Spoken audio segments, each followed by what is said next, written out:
So the Drake equation, for anyone who doesn't know, basically was an equation sketched out on like a coffee. Hey, this is one of those times that you would want the coffee napkin. Yeah. Exactly. A bunch of scientists, I think Enrico Fermi was one of them outside of Chicago, outside of the Fermi lab, that basically postulated about through using inferences what is the likelihood of a conscious alien civilization out there in the cosmos. And then once kind of that Drake equation, I mixed them up. Francis Drake was the guy who did the equation. Yeah. And then Enrico Fermi. Frank Drake. Yeah. Oh, Frank Drake. Sorry. Now I'm mixing them up again. Frank Drake. And then Enrico Fermi famously quipped back, so where is everybody? Yeah. It's because basically the idea that you were alluding to as well, if these older civilizations have been around for a long, long time, the universe is very vast, but the universe is also very old in real comparisons of that. So I guess, do you have a favorite? The paradox is that if alien civilizations should be out there, the math says that we should absolutely see them everywhere and billboards and all this other stuff and a bunch of techno signatures, then why don't we? And so there's a bunch of solutions, if you will, about what that is. My favorite, I think, comes from like Dan Carlin, the hardcore history guy. He basically thinks it's like a pass-fail grade. It's like, that's what it is. Nuclear technology is the pass-fail grade of any thing, and just by the sheer nature of the pass-fail grade, not many people make it. Not many civilizations make it, and so that the ones that do have a very specific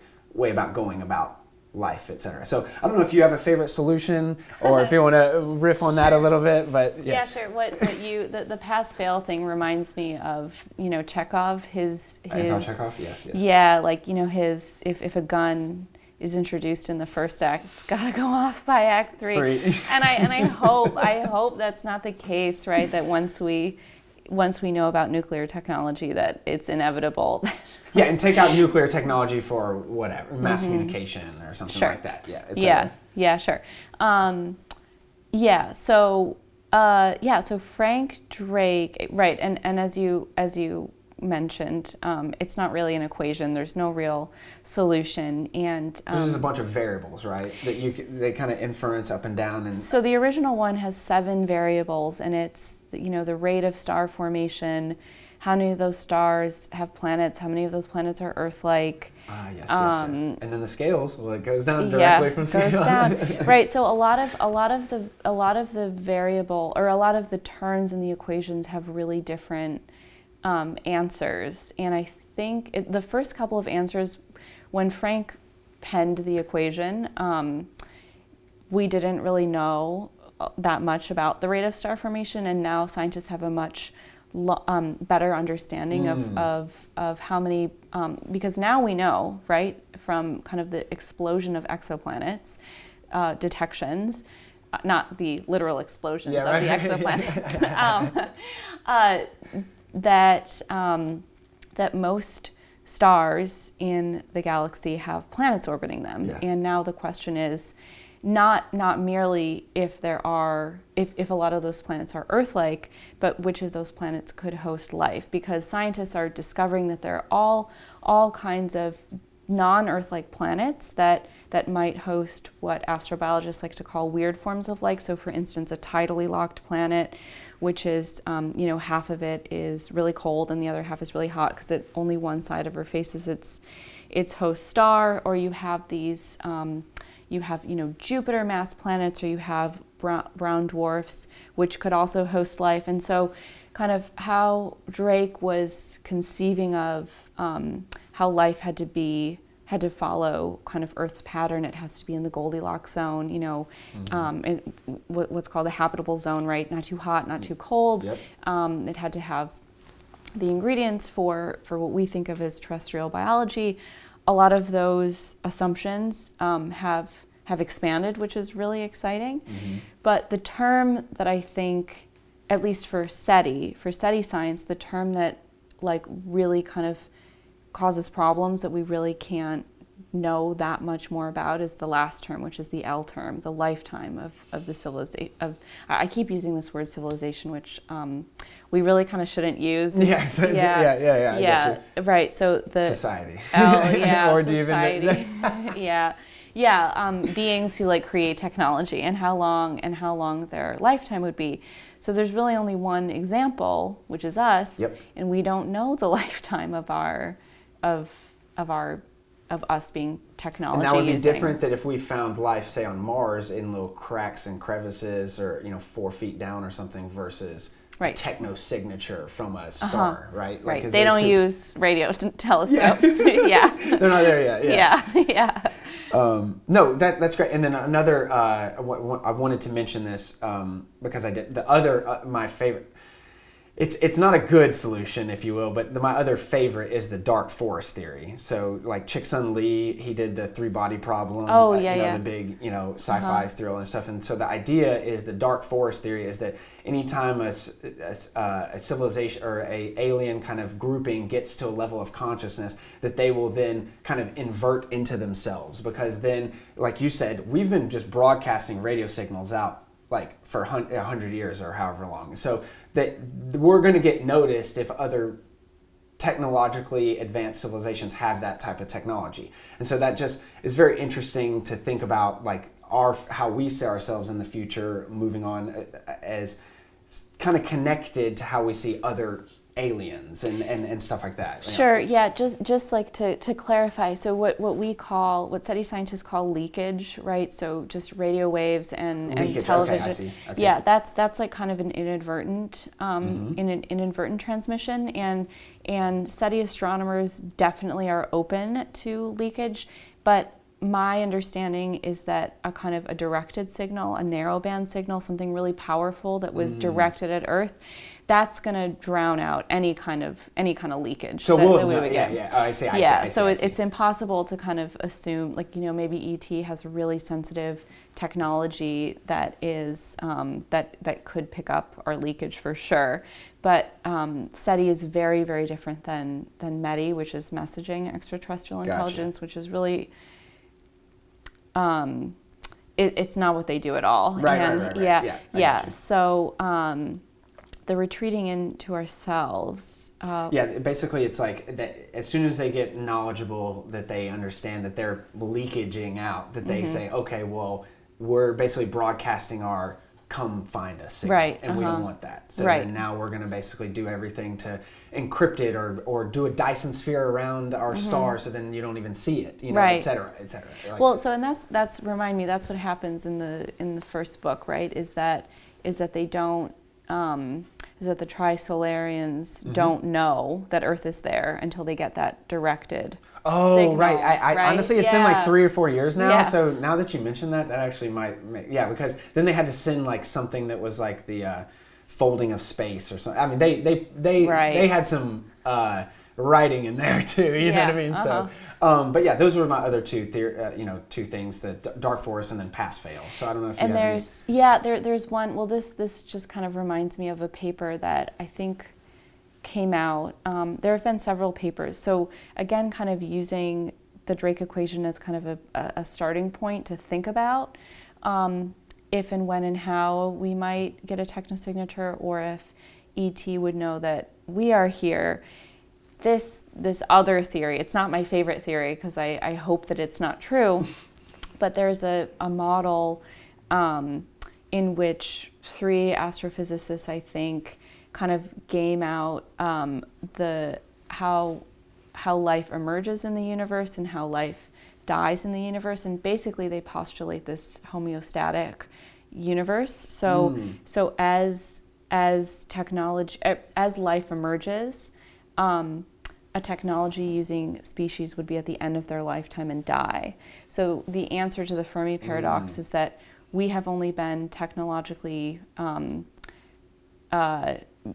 we have only been fluent in the kinds of technologies that could perceive technosignatures for a really short period of time, and within that time, right, it's just a sliver of time. Decades, right? Yeah, and so and like I said, right, we're also bound by the speed limit of light, and so any kind of so that's another answer, is that as life emerges, societies die, and we exist in a really kind of narrow framework.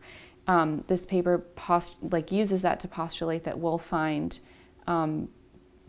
less complex life forms, so like microbes, before we find technology using societies later. So yeah, because it's almost like the going theory now is almost like, or at least in pop science and stuff like that, is that we'll probably find things on Mars or a moon, but it'll probably be very small, microbes or something like that. But yeah, seeing a techno signature, that might be a different ballgame, though. I hope so. Yeah. Cool. Well, let's get into this last part. So. Yeah, I mean, I hope the previous stuff wasn't too dense for people, but this, put on your thinking caps. So okay. This is all you, Claire. I mean, first off, congrats on publishing a dissertation and graduating. Like that's a huge endeavor. I've tried to think about it not that much. Not that much at all. Yeah. Because this happened also last fall, right? So it's still within the last year. Okay. Yeah, and we just had our virtual celebration last Friday. I know it was so sad and dinky. On Zoom. Yeah, the graduate program mailed me a keychain, and this MIT's mascot is a beaver. So here's some swag. Here's some swag, and my mom got me this. It's called a tam. It's what doctorates wear. It's sure. This funny little hat. So I wore that, Amazing. and it was 1 p.m. on the West Coast, and 4 p.m. So I had I think I had a LaCroix. I didn't even have champagne, it was doing the most. Yeah. Yeah. That's great. So next year we'll do a celebration. That's good. Well, so let's get into the weeds though. This is pretty packed with a punch of research, of quotes, of everything. I mean, this is 225 pages and 615 citations and footnotes. I mean, we talked about the citations and footnotes that it should have been longer. I think I definitely should have had one more chapter. Should have been. Yeah. But so let's go high level and then kind of get into the weeds a little bit. So technologies of perception, searches for life and intelligence beyond Earth, is a history of and current work on scientific searches for extraterrestrial life. So this is obviously in your words. It is a historical and ethnographic dissertation whose theoretical orientations are informed by studies in science, technology, and society, as well as feminist traditions that examine sensory apprehension, especially those modes that enlist seeing and hearing. So again, we talked a little bit about how you picked the topic, a little bit, SETI, Ames research, etc. But putting this all together, I mean, is quite a feat. So we talked about SETI. Let's get into these modes, these enlisting, seeing and hearing. So you talk about modes of perception, basically. Can we just talk from a very high level about what kind of your dissertation is about, and then how the mechanisms that you talk about that we use? Sure. Yeah, sure. So I think I was trying to sketch kind of modes of perception that I kind of theorized to be specific to the two kinds of searches for life beyond Earth. So if visual technologies of perception could be said to inform kind of searches for microbial life beyond Earth, or life in exoplanetary atmospheres, then listening is SETI's watchword. So the search for extraterrestrial intelligence, I theorize, is more in line with this mode of listening. So yeah, so we were talking about the overview effect and the technologies. It's called televisual technologies, or modes of perception like spectroscopy and even just photographic images from outer space that informed how scientists of the post-war era saw Earth from afar, and then that became literally the blueprint for kind of this searches for other planets that might also host life, or moons that might also host life. Listening in SETI, to me, is not a literal practice. It's this figurative practice for preparing yourself for someone else to speak to you. So listening is a mode of waiting. It's it's an active mode of waiting. And so in my dissertation, I describe how SETI scientists design the experimental conditions by which the alien will be made to speak. Right. So yeah, we're already boxing the alien in without the alien even showing up yet already. Well, I think we're that categorizing them. How exactly are we doing it? I kind of think it's the opposite. I think it's performing this kind of radical openness to how a technosignature would appear that causes SETI scientists to do all kinds of different experiments, do all kinds of different data analysis techniques, to do things like all sky surveys, to do things like targeted searches that look at specific exoplanets, like from the Kepler catalog, to do kind of the galactic plane. So if you think about the Milky Way galaxy, we're on kind of this arm over here, right, and we point our telescopes to kind of the center. There's more of a probability that that stars, because there's more stars at the bulge at the right. disk. Yeah. That those stars will host planets. That from those planets there might be a technosignature. It's collecting data in particular ways. So in SETI science, I mean, now we're like really in the weeds. There's this trade-off between time and frequency. Mm-hmm. So I'm trying to remember what I wrote in the dissertation. The analogy, to get back to an analogy, is you're sitting at an intersection, as we are in LA very often, and you take a high resolution photograph of a car, and from that photograph, a long exposure of like a few. Let's say you take a 3-second exposure. Oh, okay. So it's like a moving image, or. Well, yeah. Okay. You're taking exposure as in like letting it roll out, right? Let's say you take a 5-second exposure, and there's and the light is red, and you get all of this photographic detail about the make of the car, the color of the sky, and then let's say you take another series of photographs, but they're really short exposures, but they're taken 60 seconds apart. And from that image, let's say you're an alien visiting Earth, it's like, oh, the light changed from red to green. Oh, so, I see. Yes, yes. Or this person is not a robot. This person is like drinking, what is that beverage that they're drinking? It's like a coffee, or like they're smoking out of the side of their car. So from one image, you get this like really rich, this really rich image, but it's totally compressed in time. You're frozen in time. Right. From the set of kind of, let's say you take a photograph every 5 minutes, and you see that this car is in static. There are like multiple cars like coming to the intersection. Like, oh, like when the light is this color, all these cars stop on this side. So you get like more of a narrative story, but you lose all of the detail that you had before. That's actually, real quickly, that's how the difference between like a photograph or like a long exposure and like a time lapse. Because a time lapse is like it takes a photo or a video at each time interval, but then there's a lot happening in between the time. And then another thing you could do is like just long exposure, and you get the whole thing, but then you can't. It's less controllable. So that's an interesting trade-off. I should have let you explain this analogy, because I'm not a photographer or anything, but that's you have it exactly right. So you can imagine that analogously to how not just radio telescopes, but any kind of telescope that's collecting photons.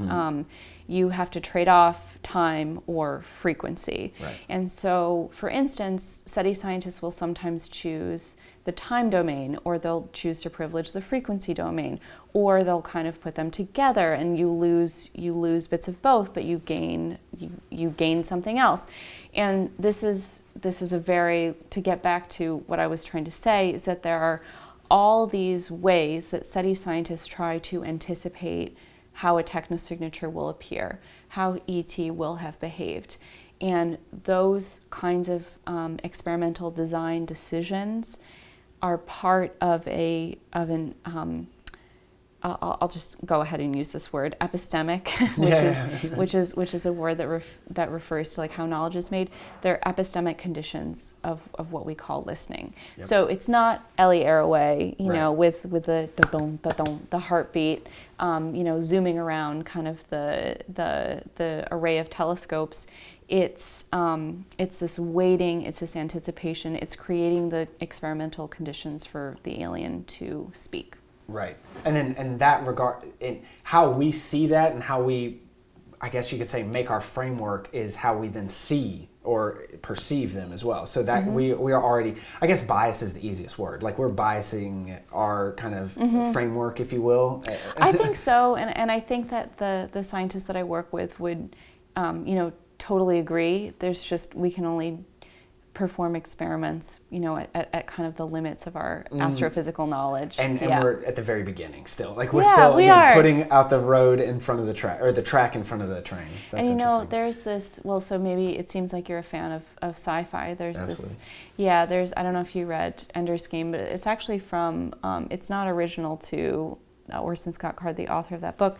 There's this, let me just say, there's this device in sci-fi literature which is called the Ansible, and it has different names, but basically it harnesses the power of quantum entanglement to do like instantaneous communication, and in that way defies kind of the strictures of the speed of light. Right.